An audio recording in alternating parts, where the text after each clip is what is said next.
Hello everyone, welcome back to my channel. आज की हमारी इंग्लिश पेडागोजी की क्लास 3rd है and today's our topic is 3 language formula. चलिए देखते हैं 3 लैंग्वेज फॉर्मूला क्या है और ये कहाँ से आया है। तो 3 लैंग्वेज फॉर्मूला की बात कोठारी कमीशन में की गई 1964 टू 1966 में। इसका मतलब क्या होता है? At least 3 languages should be teach at school, कि बच्चों को एटलीस्ट स्कूल में 3 लैंग्वेजेस पढ़ाई जानी चाहिए, जिनमें फर्स्ट लैंग्वेज क्या होगी? फर्स्ट लैंग्वेज होती है मदर टंग या होम लैंग्वेज। बच्चा जिस एनवायरमेंट से निकलकर आया है वो उसकी फर्स्ट लैंग्वेज या मदर टंग या होम लैंग्वेज कहलाती है। जैसे कि मान लीजिए कि हम हिंदी घर में बोलते हैं तो हमारी जो मदर टंग होगी वो हमारी होगी हिंदी। सेकेंड लैंग्वेज होती है कोई भी मॉडर्न लैंग्वेज, वो इंग्लिश हो सकती है। जैसे कि हम स्कूल में जाते हैं, हमारे पास 2 पर्टिकुलर लैंग्वेज के सब्जेक्ट होते हैं। फर्स्ट हिंदी, जो हमारी मदर टंग कहलाती है। अगर हम घर में हिंदी बोल रहे हैं, हिंदी में ही बातें कर रहे हैं, तो वो हमारी मदर टंग होगी, मीन्स फर्स्ट लैंग्वेज होगी, और सेकेंड लैंग्वेज हमारी इंग्लिश होगी। Next third language is which may not study as second language, जिसको सेकेंड लैंग्वेज के तौर पर ना पढ़ाया गया हो। वो कोई अदर कंट्री की लैंग्वेज हो सकती है, वो जापानीज हो सकती है, फ्रेंच हो सकती है, वो कोई भी अदर लैंग्वेज हो सकती है। अब मान लीजिए, मैंने तो आपको एग्जांपल दिया हिंदी का, क्योंकि हम हिंदी बोलते हैं। मान लीजिए कि किसी अदर एक बच्चा है, वो घर में इंग्लिश में बात करता है, उसका पूरा का पूरा एनवायरमेंट इंग्लिश में होता है, तो उसकी जो फर्स्ट लैंग्वेज होगी, उसकी जो मदर टंग होगी, वो होगी इंग्लिश। और स्कूल में आकर जो एक वो मॉडर्न लैंग्वेज के तौर पर जो लैंग्वेज पढ़ रहा है, मान लीजिए वो हिंदी पढ़ रहा होगा, तो उसकी सेकेंड लैंग्वेज हिंदी होगी, और थर्ड लैंग्वेज वो होगी जो सेकेंड लैंग्वेज के तौर पर ना पढ़ाई जा रही हो। अब बात करते हैं मदर टंग की। तो मदर टंग क्या होती है? Mother tongue facilitate the earning of second language. हमेशा जो मदर टंग होती है वो सेकेंड लैंग्वेज को सीखने में बच्चे को बहुत हेल्प करती है। ये क्वेश्चन एग्जाम में मोस्टली पूछा जाता है कि मदर टंग सेकेंड लैंग्वेज को सीखने में बच्चे को हेल्प करती है या नहीं करती है। तो आप इसको करेक्ट ही आंसर देंगे कि जो मदर टंग होती है वो सेकेंड लैंग्वेज को सीखने में बच्चे को हेल्प करती है। तो हमारा 3 लैंग्वेज फॉर्मूला आया था कोठारी कमीशन से, और इसका मतलब होता है कि स्कूल में एटलीस्ट बच्चों को 3 लैंग्वेजेस करवाई जानी चाहिए। First language mother tongue, second is modern language, third is जो सेकेंड लैंग्वेज के तौर पर ना पढ़ाई गई हो। Our next topic is multilingualism. Multilingualism को हम हिंदी में कहते हैं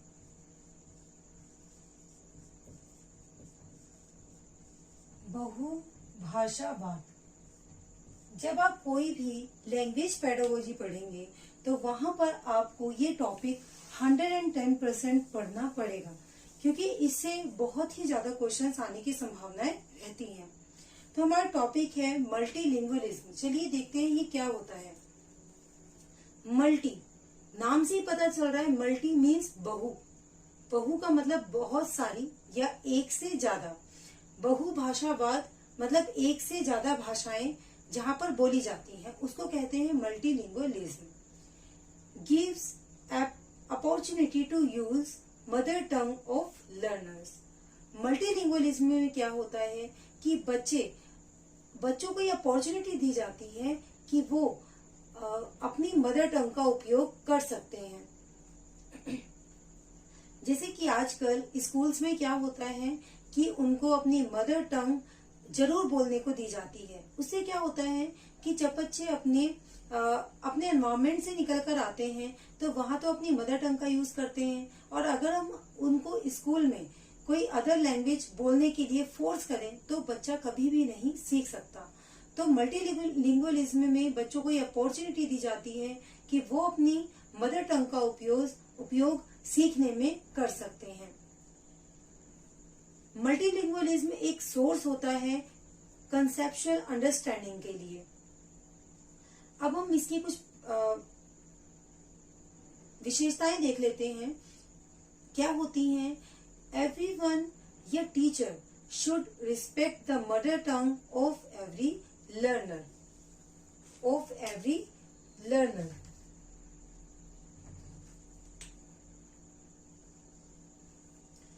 सभी को चाहे वो उसमें टीचर्स ही क्यों ना इन्वॉल्व हों, उन्हें बच्चों की मदर टंग की रिस्पेक्ट करनी चाहिए। जो उनकी होम लैंग्वेज होती है, जो उनकी मदर टंग होती है, उनका आदर जरूर करना चाहिए, क्योंकि हर एक बच्चा अपने अलग अलग एनवायरनमेंट से निकल कर आता है और हर बच्चा खुद में एक इंडिविजुअल पर्सनैलिटी को शो करता है। तो हम कभी भी बच्चों को फोर्स नहीं कर सकते कुछ भी सीखने के लिए। इसलिए जो 3 लैंग्वेज फॉर्मूला है उसमें हमारी फर्स्ट लैंग्वेज मदर टंग रखी गई है, जिससे कि बच्चों को सीखने में, अपने विचारों का आदान प्रदान करने में और अपनी फीलिंग्स को एक्सप्रेस करने में कोई भी प्रॉब्लम्स का, किसी भी तरह की परेशानियों का सामना ना करना पड़े। तो फर्स्ट प्रॉपर्टी क्या है इसकी कि everyone and teacher should respect the mother tongue of every learner. Second is mother tongue develops confidence in learner. अगर हम देखते हैं, अगर हम बच्चों के ऊपर कोई नई लैंग्वेज, कोई अदर लैंग्वेज सीखने के को फोर्स करें तो बच्चा वो कभी भी नहीं सीख सकता। अगर हम उनको उन्हीं की लैंग्वेज में समझाएं और उनको उन्हीं की लैंग्वेज में एक्सप्रेस करने के लिए बोलें तो बच्चों में एक आत्मविश्वास बढ़ता है।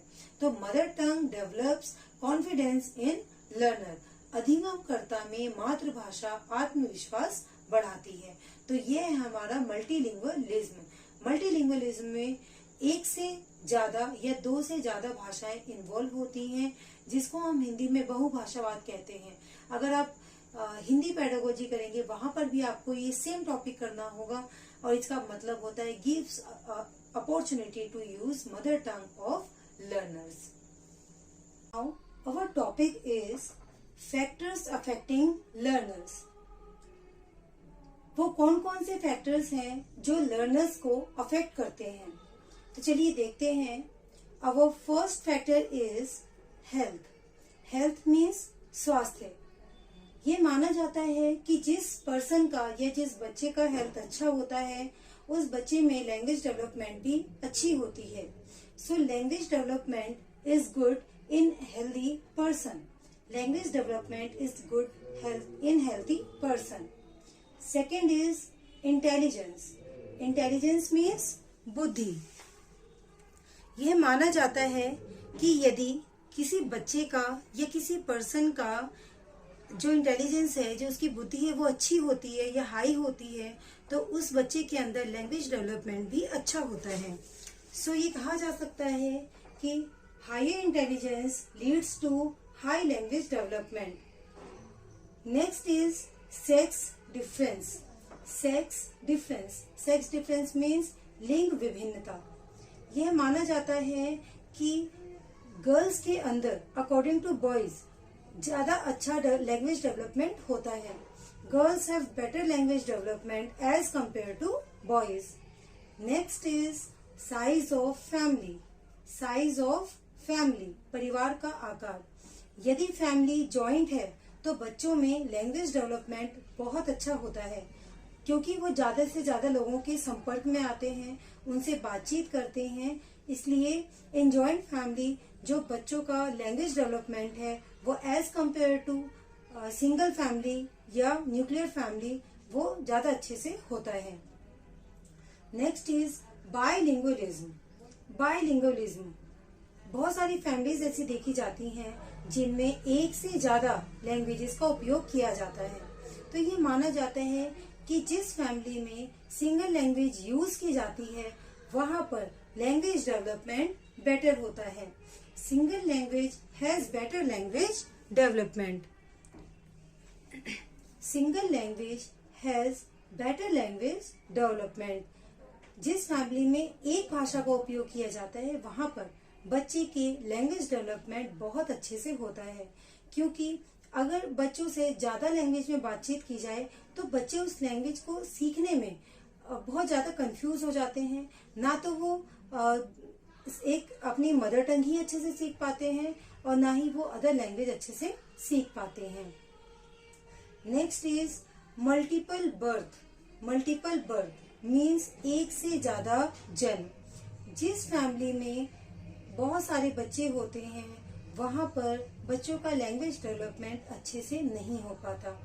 यह माना जाता है या ये देखा भी जाता है कि यदि फैमिली में सिर्फ एक ही बच्चा है तो उसका जो लैंग्वेज डेवलपमेंट है वो बेटर होता है, क्योंकि सारे ही फैमिली मेंबर्स का जो ध्यान होता है वो उसी बच्चे के ऊपर होता है। और अगर फैमिली में और भी बहुत सारे बच्चे हों तो वहां पर बच्चों का लैंग्वेज डेवलपमेंट कहीं ना कहीं उतना अच्छा नहीं हो पाता। तो single birth have better language development. Next is birth order. Next is birth order. Birth order का मतलब है कि बच्चों के जो बच्चे हैं फैमिली में उनका सीक्वेंस, जो बड़ा बच्चा होता है उसका लैंग्वेज जो डेवलपमेंट होता है वो अच्छा होता है, क्योंकि वो फैमिली का फर्स्ट चाइल्ड होता है। और ये माना भी जाता है और देखा भी गया है कि फैमिली में जो पहला बच्चा होता है मोस्टली पूरे फैमिली का जो ध्यान होता है वो उस बच्चे पर ज्यादा होता है। So language development of the first child would be better. ये कुछ फैक्टर्स अफेक्टिंग फैक्टर्स हैं हमारे जो लर्नर्स को अफेक्ट करते हैं। तो चलिए एक बार फिर से रिपीट कर लेते हैं कि आज हमने क्लास में क्या क्या पढ़ा। तो सबसे पहले हमने देखा 3 लैंग्वेज फॉर्मूला क्या होता है, उसके बाद हमने देखा मदर टंग क्या होती है, मल्टीलिंगुअलिज्म क्या होता है, और देन फैक्टर्स अफेक्टिंग लर्नर्स। ये वो फैक्टर हैं जो लर्नर्स को अफेक्ट करते हैं लैंग्वेज सीखने में। तो सबसे पहला है हेल्थ। जिस पर्सन की या जिस बच्चे की हेल्थ अच्छी होती है वहां पर बच्चे का लैंग्वेज डेवलपमेंट अच्छा होता है। Next is intelligence. बच्चे की जितनी ज्यादा इंटेलिजेंस हाई होती है वहां पर बच्चे का लैंग्वेज डेवलपमेंट भी उसी के अकॉर्डिंग हाई रहता है। Sex differences. गर्ल्स में बॉयज के अकॉर्डिंग लैंग्वेज डेवलपमेंट बेटर होता है। Next is size of family. यदि परिवार का आकार बड़ा है, जो फैमिली है वो जॉइंट है, वहां पर लैंग्वेज डेवलपमेंट अच्छा होता है। Next is बायलिंगुअलिज्म। बायलिंगुअलिज्म किसी फैमिली में यदि हम बच्चों के संपर्क में आ रहे हैं तो हमें सिंगल लैंग्वेज का ही यूज ज्यादा करना चाहिए। इससे क्या होगा कि बच्चा अपनी लैंग्वेज भी अच्छे से सीख पाता है और स्कूल में जाकर वो सेकंड लैंग्वेज के तौर पर अदर लैंग्वेज को भी बहुत अच्छे से कवर कर पाएगा। यदि बच्चे की अपनी मदर टंग पर ही पकड़ नहीं होगी तो वो आगे के लैंग्वेजेस को नहीं सीख सकता। Multiple birth. यदि फैमिली में बहुत सारे बच्चे हैं तो जो फैमिली मेंबर होते हैं वो बच्चों पर अच्छे से ध्यान नहीं दे पाते, तो यह माना जाता है कि यदि बच्चा एक है फैमिली में तो सबका ध्यान उसी पर ही ज्यादा होता है। Next is birth order. जो बच्चों का जो सीक्वेंस है उनके जन्म का, जो पहला बच्चा होगा उसका लैंग्वेज डेवलपमेंट बहुत अच्छे से होता है। तो ये कुछ फैक्टर्स थे जो लर्नर्स को अफेक्ट करते हैं और यहाँ पर हम अपनी क्लास 3 खत्म करते हैं। अगर आपको इस वीडियो से रिलेटेड या प्रीवियस वीडियो से रिलेटेड कोई भी क्वेरी हो तो आप मुझे कमेंट सेक्शन में जरूर बताएं। और अगर आपको ये वीडियो अच्छी लगी हो और आपके लिए हेल्पफुल हो तो प्लीज वीडियो को लाइक करें, शेयर करें और मेरे चैनल को सब्सक्राइब करें और बेल आइकन को प्रेस करना ना भूलें। Thank you.